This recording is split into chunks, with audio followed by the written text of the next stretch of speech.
The Good Old Boy Network runs rampant through this entire ordeal. Here, it's mostly politicians, law enforcement, bankers, and lawyers. And they kind of do this, you scratch my back, I'll scratch yours, do favors for each other, things like that. So, and that's just kind of how it is around here. Hampton is pretty much historically dominated by a few influential names. The Murdaughs, that's PMPED, the Lafitte's, that's Palmetto State Bank. Families who had the upper hand, the power and the control for 100 years. Like Murdaugh had the ability to skip protocols that most of us have to go through, and that's just how they looked out for each other. That is the Good Old Boy system. Small towns generate big fish in small pools. He walks into a courtroom. He's going to point out, well, that's his dad's picture on the wall. That's his grandpa. And he's going to make sure that you know who he is. He's going to push his dominance. You could see that smirk on his face that would tell you he's just lying through his teeth trying to be nice to you. He's always been one to scheme and manipulate, and you could always tell that you better watch him because you don't know whether what he was telling you was the truth or not. You have a law firm that makes millions and millions of dollars a year and is the biggest thing going in Hampton County, basically, other than government. And in fact, probably in some ways, probably had more power than the government. Alex knew all the state troopers. He socialized with them. Tickets to football games, tickets to basketball games, stuff like that, that just reminds them, hey, I'll do for you whatever I can do to help you, but in return, I expect the same. For example, if he works a wreck and the trooper is on the scene and he says that the fault was this particular driver, and Alex needs it to be switched, that report is going to get modified. That's corruption. The Murdaugh dynasty starts with Randolph I. Then it goes to the man we know as Old Buster, then Randolph III, and then Alec himself. To really understand the influence that the Murdaughs had in this community, you really have to go back to Old Buster. He was the longest, most influential Murdaugh member. As bad a case as I've ever seen. I've been solicitor 44 years. I tended to think of that part of South Carolina as his duchy. People there had to give tribute to Buster Murdaugh.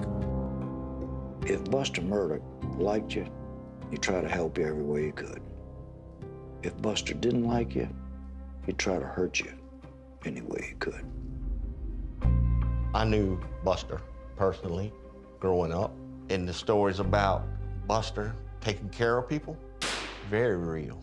And a lot of people to tell you, yeah, Buster would have somebody taken out in a minute.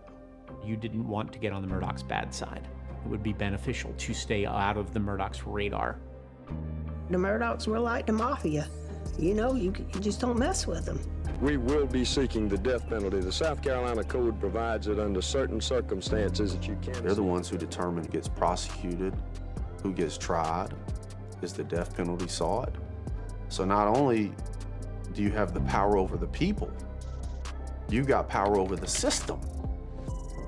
When you combine that with the fact that for a number of these decades, the Murdaughs were allowed to have a civil practice while they had the criminal authority.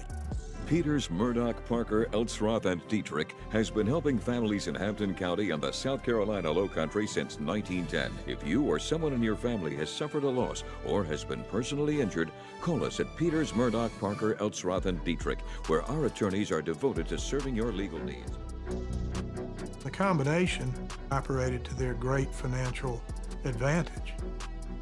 Some people say PMPED. Most regular people just call it the firm. Some people probably don't even know what those letters stand for. All they know is the M, Murdaugh.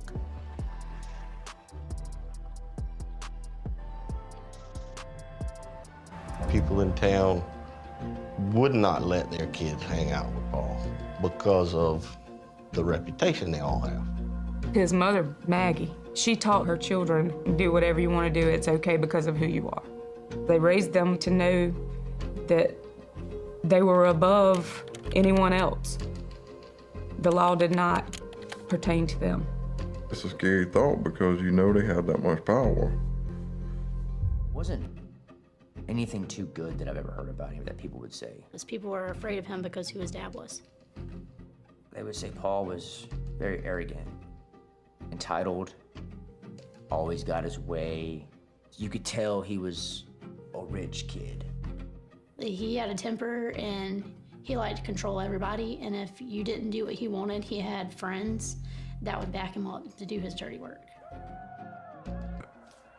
You're friends with the Murdaughs, but at the same time, you have to beware of them, because if something goes down, you're gonna be the one in trouble, not them.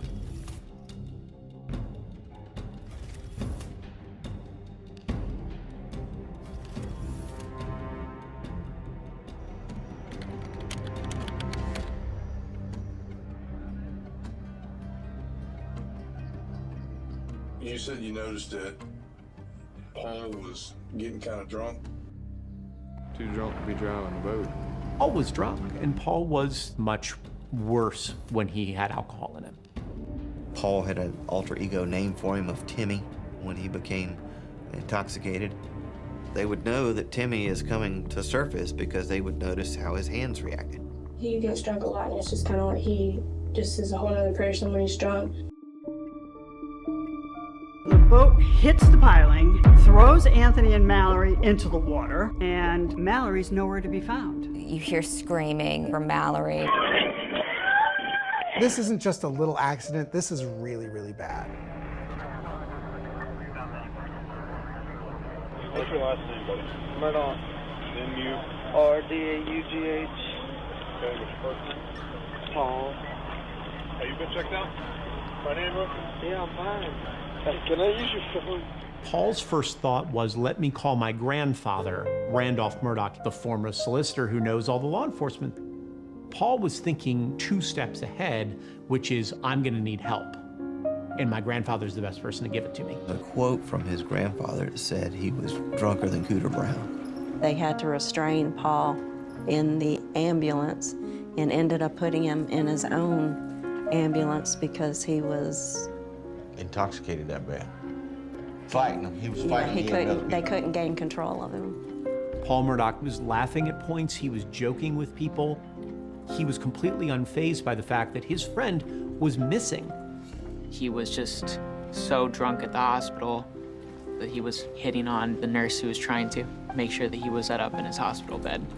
He was acting out to the nurses and various emergency room personnel, just really obscene and not appropriate behaviors.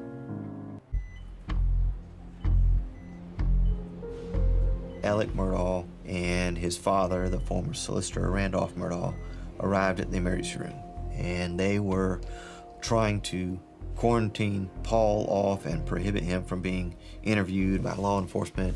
There appeared to be an effort by Alec Murdaugh to try and influence the direction of this investigation, perhaps to subvert the investigation. It takes about an hour to drive from Hampton to Beaufort Hospital.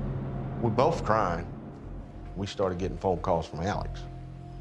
And in that hour, he called 3, 4, 5 times, trying to convince us that Connor was driving the boat. The push became, is there a way that we can show that Paul was not driving?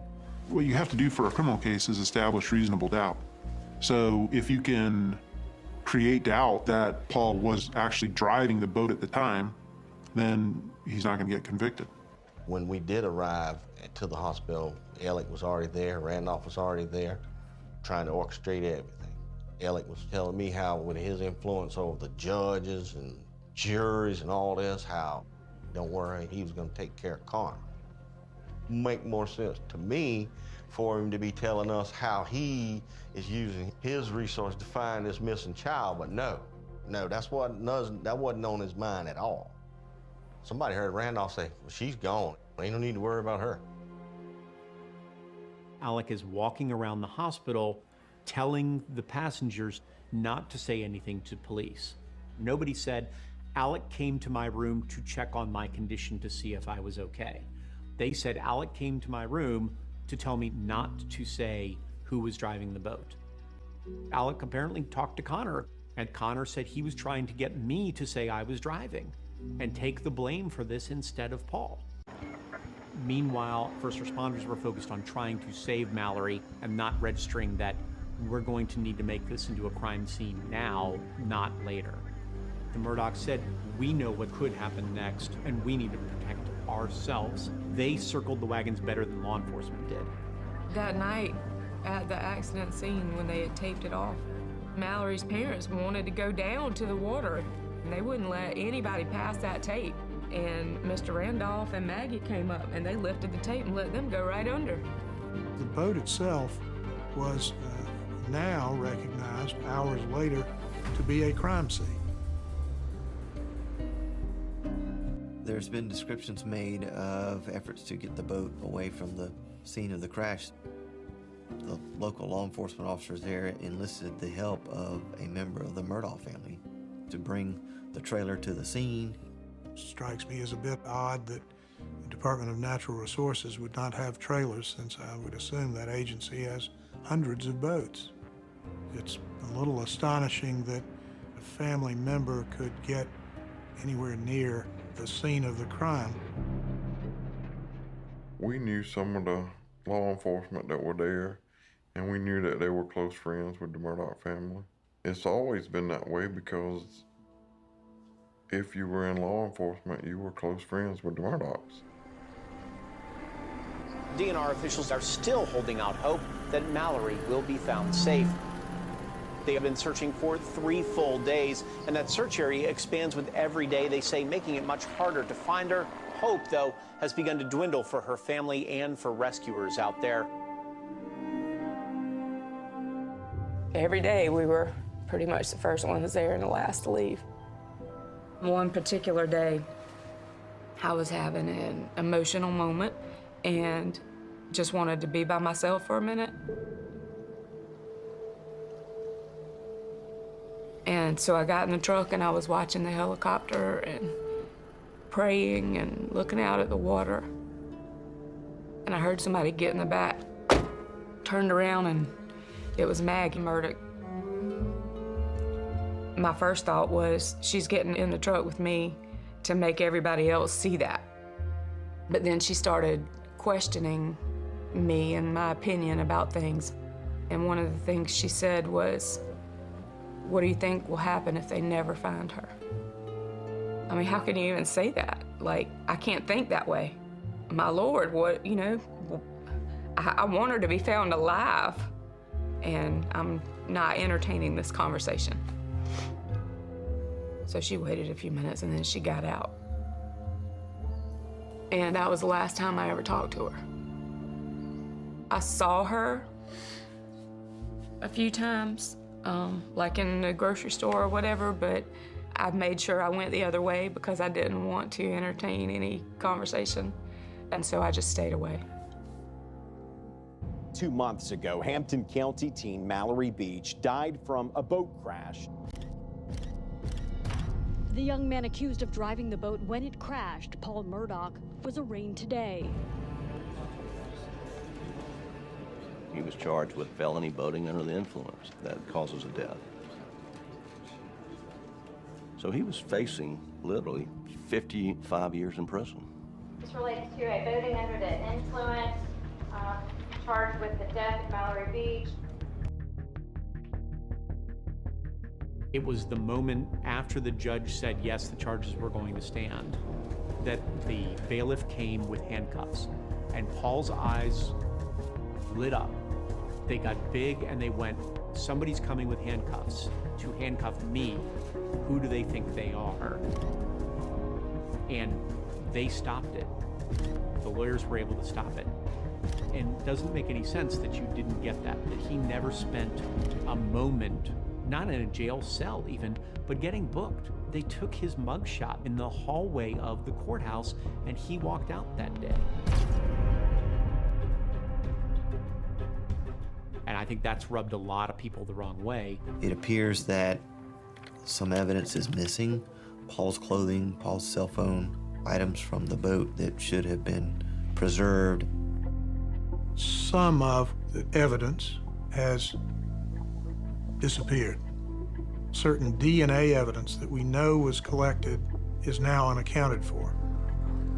How that occurs is a mystery to me.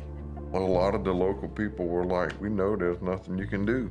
So we just kind of give up hope and just let whatever happens happen, because we've seen it so many times. Stephen Smith died back in 2015 in Hampton County, about 15 miles from the Murdaugh property known as Moselle. Another state trooper was out. They were out there walking the scene. I don't remember which one it was, and here comes the Murdaughs. And they knew they were there to look at stuff, find out what was going on, but they told them they had to leave. They wouldn't let them cross over. Sandy says at the time of Stephen's death, there were a lot of rumors from his friends about who killed Stephen. I said, Stephanie, you can't listen to everything you hear. I said, you know, people's gonna talk. And I said, he wouldn't have no reason to hurt Stephen. You know, I was defending him, but then they kept inserting themselves, and I'm like, okay, something is not kosher here. I don't understand why they're inserting themselves. Sandy says Stephen's late father, Joel, also heard from another Murdaugh. As Joel was waiting at the sheriff's department for T.C. Smalls to give him to identify Stephen, Randy Murdaugh called him and wanted to help in the investigation. And, you know, Joel grieving, you know, said yeah. And, you know, when we talked to him a few times, I even talked to him a few times, but now he's calling us a liar. I couldn't understand for a moment why I heard on a hit and run, or even a suspected hit and run, within 13 hours a rape kit would have been ordered. Have you, in your line of work, doing this kind of high-level investigation, ever seen anything like that? When it comes to traffic accidents, never. This was the very first time. I did not have an understanding of why it was being ordered. We were not notified until later that it had been ordered. So, no, I have no answers for you to why they would order a rape kit for what would be suspected as a hit and run, which it wasn't, but I would never understand that. And the rape kit was ordered within 13 hours of the discovery of Stephen's body. Yet in that same time frame, if anybody thought this was anything other than a run-of-the-mill hit and run, you would have been called in with the MATE team. Correct. To do further investigation, and yet you were called off and a rape kit was called in. Does that square at all? No, ma'am, it does not. I was puzzled and confused from start to when we actually got to finally pick up the case, why we weren't given the opportunity to, you know, be a part of it from the beginning. Was MATE and your team, or even the South Carolina, you know, highway patrollers, were they ever given any information on what the rape kit yielded or where it ended up? I know it ended up with SLED, but we were never given any information of the results, or I was not until I retired. Now, they may have an answer now, but as of 2018, we were never given any information of what the results pending, whether it was negative or anything of that nature. Somebody knows what happened. They need to come forward. From Mallory Beach's family, Gloria Satterfield's family, Stephen Smith's family. Bring peace and closure to the ones that still living. Somebody threw him in the road like a piece of trash. And he wasn't trash, he was my son. And I'm gonna fight until the end, till the day I die.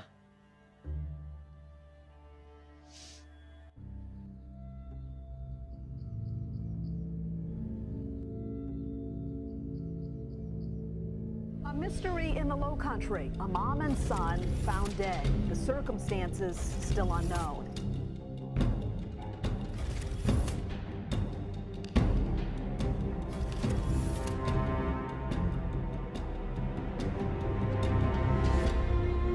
That's always going to be our legacy. This whole area is going to be the poster child for the actions of a few men.